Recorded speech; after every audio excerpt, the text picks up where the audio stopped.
ताकत वतन की हमसे है, हिम्मत वतन की हमसे है, इज्जत वतन की हमसे है, इंसान के हम रखवाले। ताकत वतन की हमसे है, हिम्मत वतन की हमसे है, इज्जत वतन की हमसे है, इंसान के हम रखवाले।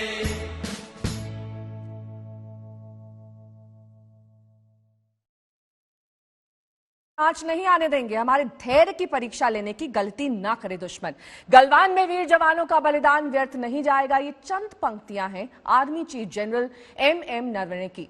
भारतीय सेना दिवस पर आर्मी चीफ ने पाकिस्तान और चीन की साजिशों को नाकाम करने वाले जवानों की पीठ तो थपथपाई ही, साथ ही दोनों पड़ोसी देश को सख्त चेतावनी भी दे डाली।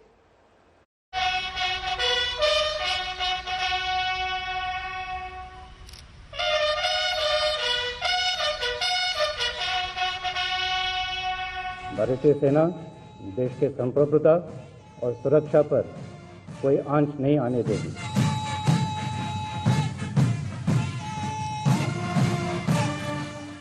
हमारे धैर्य की परीक्षा करने की गलती ना करें। ये है देश की आन बान और शान के रखवाले। देश के बहादुर जवानों की टोली जब चलती है तो हर देशवासी का सीना गर्व से चौड़ा हो जाता है। सेना दिवस पर जाबाज जवानों की परेड की ये तस्वीर देश को आश्वासन की तरह है कि सरहद की रक्षा सुरक्षित हाथों में है। यही यकीन आर्मी दिवस पर अपने संबोधन में आर्मी चीफ एम नरवणे ने दिया। जनरल नरवणे ने पाकिस्तान के साथ साथ चीन को सख्त चेतावनी दे दी कि वो हिंदुस्तान के धैर्य का इम्तिहान न ले। पिछला वर्ष सेना के लिए बेहद चुनौतीपूर्ण रहा। उत्तरी सीमाओं पर चीन के साथ चल रहे तनाव से आप परिचित हैं। देश के सीमाओं पर एक तरफा बदलाव की साजिश को मुंह तोड़ जवाब दिया गया। मैं देश को विश्वास दिलाना चाहूँगा कि गलवान की वीरों की शहादत व्यर्थ नहीं जाएगी। भारतीय सेना देश के संप्रभुता और सुरक्षा पर कोई आंच नहीं आने देगी। हम बातचीत और राजनीतिक प्रयासों से विवादों का समाधान के प्रति प्रतिबद्ध हैं, लेकिन कोई भी हमारे धैर्य की परीक्षा करने की गलती ना करें। सेना प्रमुख गलवान का जिक्र कर रहे थे जब 15 जून की रात चीनी सैनिकों ने धोखे से भारतीय जवानों पर हमला बोल दिया था। भारत के जवानों ने इस हमले का मुंह तोड़ जवाब दिया और चीन के करीब 40 सैनिकों को मार गिराया।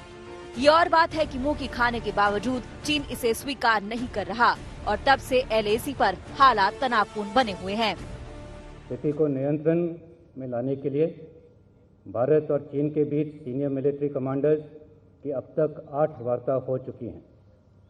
म्यूचुअल और इक्वल सिक्योरिटी के सिद्धांत पर मौजूदा स्थिति का हल निकालने के लिए हमारे प्रयास जारी रहेंगे। कड़ाके की सर्दी में भारत के जवान लद्दाख में नियंत्रण रेखा की रखवाली के लिए मुस्तैद हैं, जबकि भारतीय जवानों से मात खाने के बाद चीनी सेना ठंड से ही हार गई। भारत से तनाव के बीच चीन ने पूर्वी लद्दाख में LAC से अपने 10,000 जवानों को हटा लिया है। सेना प्रमुख ने चीन को तो चेताया ही है, साथ ही चीन का मोहरा बन चुके पाकिस्तान को भी बता दिया कि वो चाहे साजिशों के लाख जाल बुन ले, उसको हर बार मुंह की ही खानी पड़ेगी। नियंत्रण रेखा पर भी दुश्मन के हर नापाक इरादे का करारा जवाब दिया जा रहा है।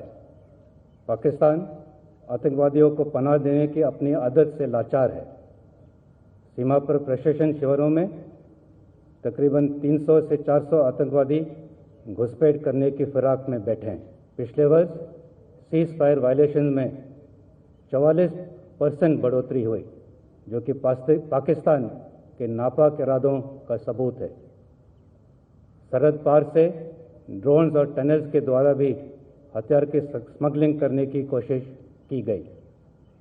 नियंत्रण रेखा पर हमारे सक्रिय ऑपरेशन और मजबूत काउंटर इन्फिल्ट्रेशन ग्रिड से न केवल को दुश्मन को भारी नुकसान हुआ, बल्कि घुसपैठ की अनेक कोशिशों को नाकाम कर दिया गया।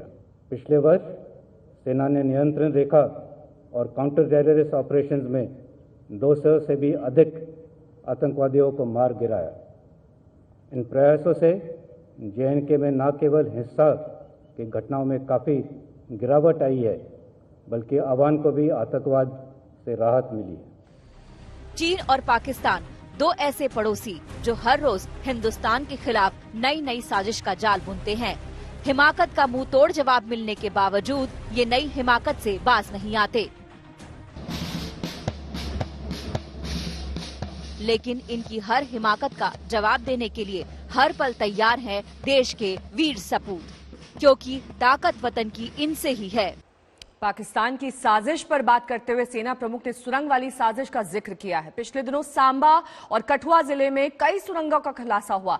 ये सुरंगें पाकिस्तान की सीमा से खोदकर भारत की तरफ निकाली गई हैं।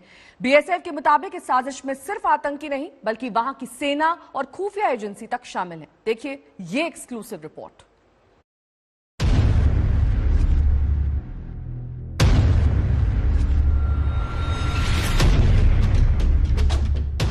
सरहद पार से ड्रोन्स और टनल्स के द्वारा भी हथियार की स्मगलिंग करने की कोशिश की गई। सेना दिवस पर अपने संबोधन में आर्मी चीफ ने पाकिस्तान की जिस सुरंग वाली साजिश का जिक्र किया था, उसका सबसे बड़ा सबूत है ये वीडियो। रस्सी खींचो, जोर से खींचो।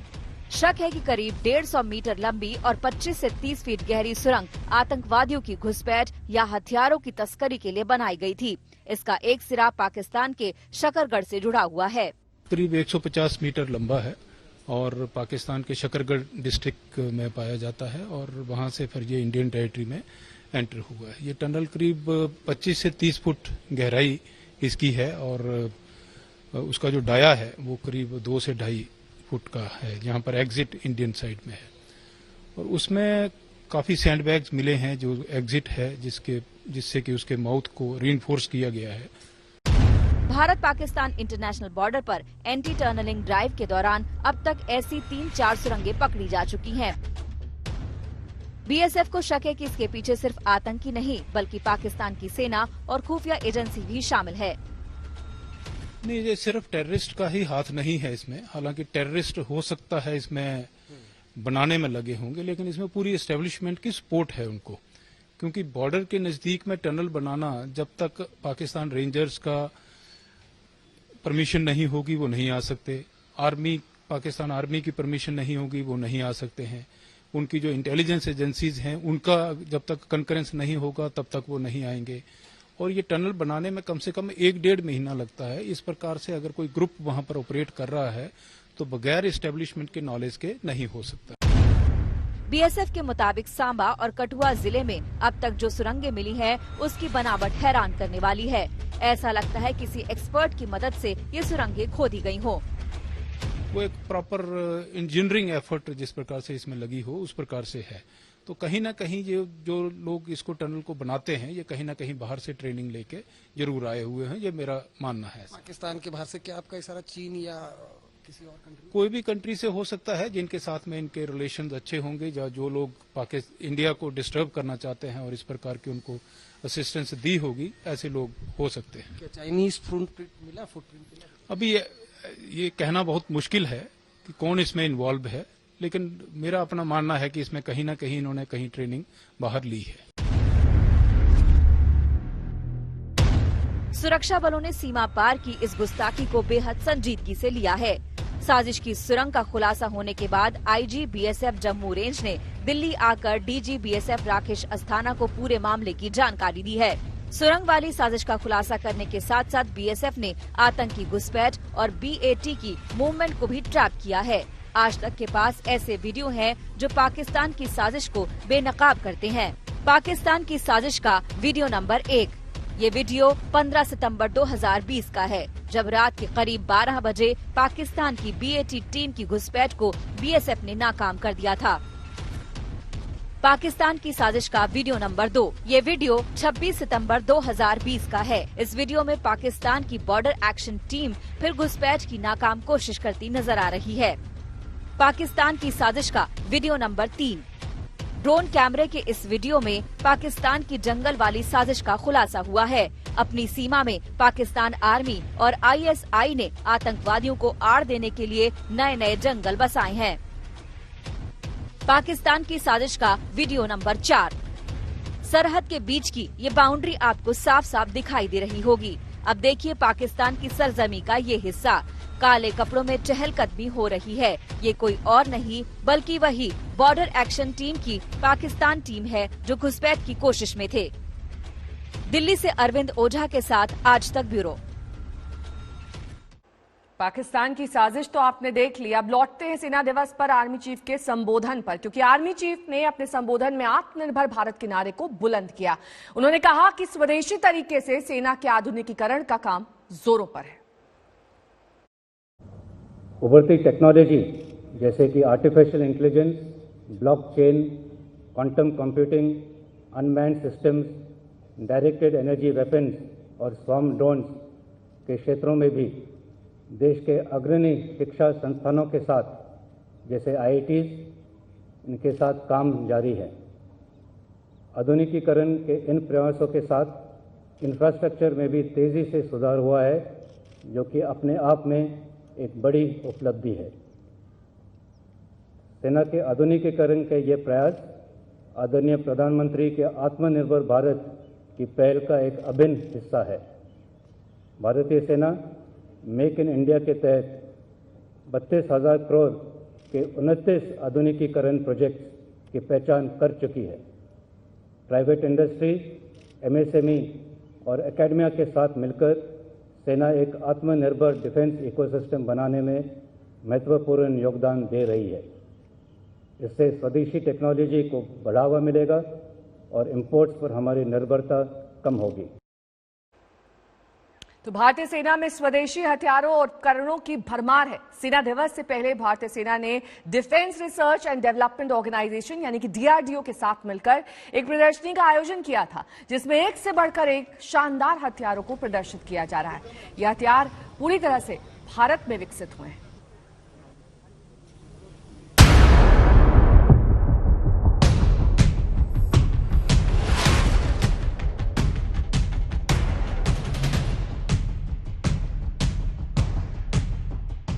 ये प्रदर्शनी सिर्फ भारतीय सेना में शामिल होने वाले हथियारों की प्रदर्शनी नहीं है, बल्कि ये प्रदर्शनी है आत्मनिर्भर भारत की। ये उन हथियारों और सैन्य उपकरणों की प्रदर्शनी है जो भारत के लिए, भारत के द्वारा और भारत में बनाए गए हैं, यानी 100% शुद्ध स्वदेशी।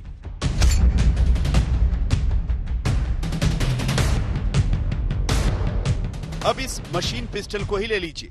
नाम है ASMI, जिसे DRDO ने विकसित किया है। छोटी दूरी की ये मशीन पिस्टल 100 मीटर के रेंज में फायर कर सकती है। ये देश की पहली स्वदेशी मशीन पिस्टल है, जो जल्द ही भारतीय सेना में 9mm पिस्टल की जगह लेगी। इसकी अगर मारक क्षमता की हम बात करें तो नजदीक की लड़ाई के लिए यानी कि के लिए बेहतरीन हथियार के तौर पर ये काम आ सकता है। 100 मीटर की इसकी रेंज है और अब तक के जो ट्रायल हुए हैं उसमें करीब 300 राउंड फायर हुए हैं। इजराइल और दुनिया की दूसरी सेना इस तरह के हथियार का इस्तेमाल करती हैं। ये हिंदुस्तान में बनाया हुआ पहला इंडिजीनियस मशीन पिस्टल है, जिसका नाम अस्मी है। ये इन सर्विस 9mm एमिनेशन को फायर करती है। अब मिलिए भारतीय सेना के मेजर अनूप मिश्रा से, जिन्होंने बनाई है दुनिया की पहली यूनिवर्सल बुलेट प्रूफ जैकेट। ये दुनिया का पहला फ्लेक्सिबल बॉडी आर्मर यानी शारीरिक कवच है। खास बात यह है कि इसे महिला और पुरुष दोनों पहन सकते हैं। इस स्वदेशी बुलेट प्रूफ जैकेट को नाम दिया गया है शक्ति, जो अपने नाम को सार्थक बनाती है। BPJ जो है वो दुनिया का पहला फ्लेक्सिबल बॉडी आर्मर है, जो कि मेन और वुमेन दोनों पहन सकते हैं इसको। ये लेवल 3+ और लेवल 4 दो वेरिएंट में आता है। लेवल 3+ AK-47 हार्डशील्ड कोर को कहीं भी किसी भी दिशा से रोक सकता है, और लेवल 4 जो है वो स्नाइपर राउंड को किसी भी दिशा से रोक सकता है। सेना दिवस से पहले भारतीय सेना और DRDO ने मेड इन इंडिया हथियारों के साथ साथ मेड इन इंडिया ड्रोन्स भी लॉन्च किए हैं। ऐसा ही एक ड्रोन है स्विच, जिसे एक भारतीय कंपनी ने तैयार किया है। ये ड्रोन 4500 मीटर की ऊंचाई पर लगातार 2 घंटे उड़ान भर सकता है। दिन हो या रात सीमाओं पर नजर रख सकता है और 15 किलोमीटर के दायरे में निगरानी रख सकता है। सिर्फ 7 किलो वजनी इस देसी ड्रोन की खास बात यह है कि इसे एक बैग में रखकर ले जाया जा सकता है। भारतीय सेना ने सीमाओं पर निगरानी को और बेहतर बनाने के लिए स्विच ड्रोन की खरीद के लिए समझौता भी कर लिया। और अब मिलिए इस ड्रोन से जिस पर ये कहावत फिट बैठती है कि देखन में छोटा लगे घाव करे गंभीर। इस माइक्रोकॉप्टर को तैयार किया है भारतीय सेना के लेफ्टिनेंट जनरल GYK रेड्डी ने, जो 100 मीटर की रेंज में काम कर सकता है, किसी घर में छिपे आतंकवादियों को ट्रेस कर सकता है और बिना GPS के भी उड़ान भर सकता है।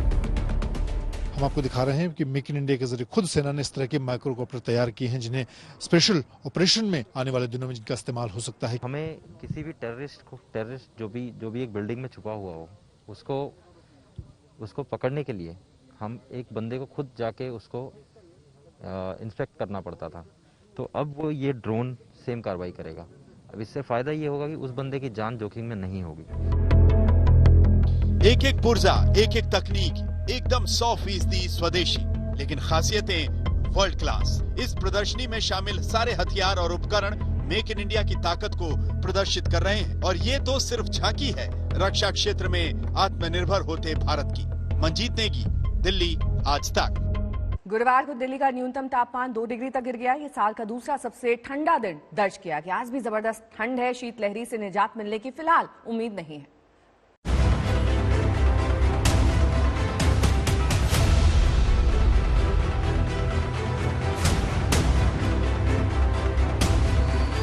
सर्दी में सहमी, सिकुड़ी, ठिठुरी दिल्ली की ऐसी तस्वीरें आप पिछले कई दिनों से लगातार ही देख रहे हैं। सुबह शाम के कोहरे और उससे मचे कोहराम की तस्वीरों से भी आप वाकिफ हैं। लेकिन जिस खबर से आप में से बहुत से लोग वाकिफ नहीं हैं, वो मकर संक्रांति के बाद भी सर्दी दिल्ली वालों के लिए बड़ी बेदर्द होने वाली है। सूर्य उत्तरायण हुए हैं, लेकिन सर्दी का मिजाज अभी आपको नारायण नारायण का जाप करवाने वाला है, त्राहिमाम मचाने का है। जिस दिन तकरीबन सभी हिंदू सुबह तड़के स्नान करते हैं, उस संक्रांति पर दिल्ली का तापमान 2 डिग्री रहा। संभावनाओं के साल 2021 का ये दूसरा सबसे सर्द दिन है। वैसे इस साल का पहला ही दिन दिल्ली वालों के लिए 1.1 डिग्री की सौगात लेकर आया था। जरा पिछले कुछ दिनों में दिल्ली के न्यूनतम तापमान का हाल देखिए। यहाँ हर रोज पारा गिर रहा है।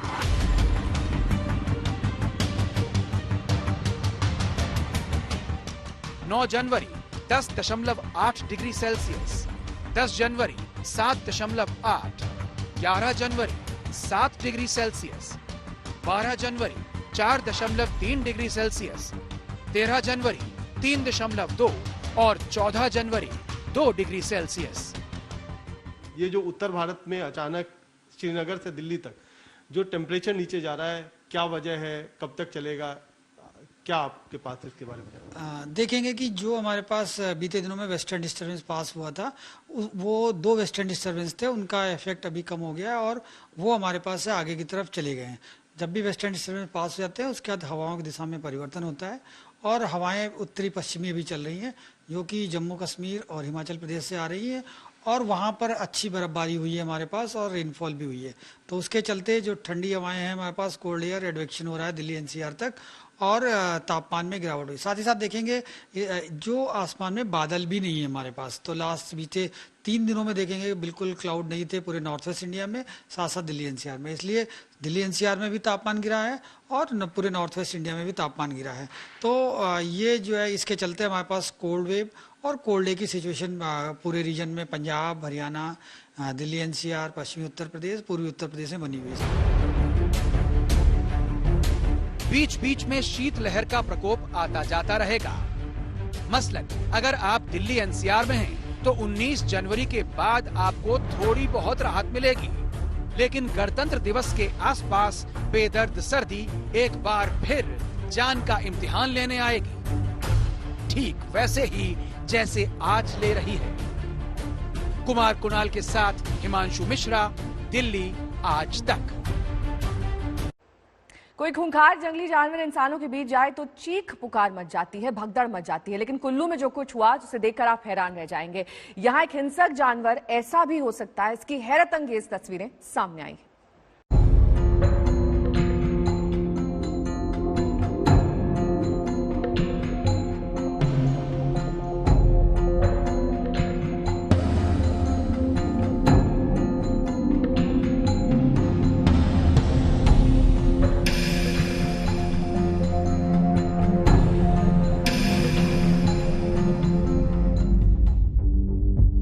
क्या ये मौत का झपट्टा है? पहली नजर में तो यही लगता है, लेकिन अगले ही पल नजारा बदल जाता है। इंसानों पर झपटता ये तेंदुआ हमला करने के लिए नहीं, बल्कि दुलार जताने के लिए उछाल भर रहा है। तस्वीरें बेहद हैरत अंगेज हैं, देखकर भी यकीन करना मुश्किल है, लेकिन सच वही है जो दिख रहा है। एक खूंखार जंगली जानवर जो या तो इंसानों से दूर रहता है या सामने आने पर हमला कर देता है। वो इस कदर इंसानों से लाड़ प्यार जता रहा है। पिछले 2 पैरों पर खड़ा होकर तेंदुआ इंसानों के ऊपर तक आने की कोशिश करता है। पंजा से लोगों के हाथ पकड़ता है और अपना चेहरा इंसानों के शरीर से रगड़ता है। जो जबड़े 1 सेकंड में बड़े बड़े जानवरों समेत इंसानों की हड्डियां कड़कड़ा सकते हैं, उन्हीं जबड़ों से लोगों के हाथ पैर पकड़ रहे हैं, लेकिन इतने सलीके से कि किसी को खरोंच भी ना आए। कुदरत का ये करिश्मा दिखा कुल्लू की तीर्थन घाटी में। जंगल छोड़कर ये तेंदुआ पहाड़ी रास्ते पर उतर आया।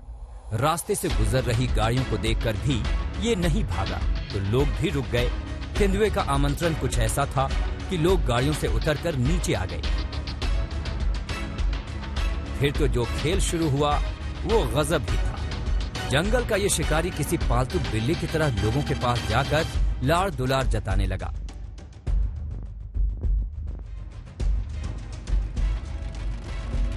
कभी गाड़ियों के चारों ओर चक्कर लगाता,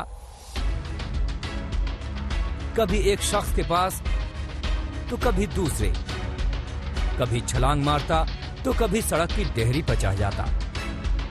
लोगों में डर तो था, लेकिन तेंदुए की हरकत देखकर इतना भरोसा तो हो ही गया था कि वो किसी को नुकसान नहीं पहुंचाएगा। करीब 1 घंटे तक इस सड़क पर यही नजारा रहा।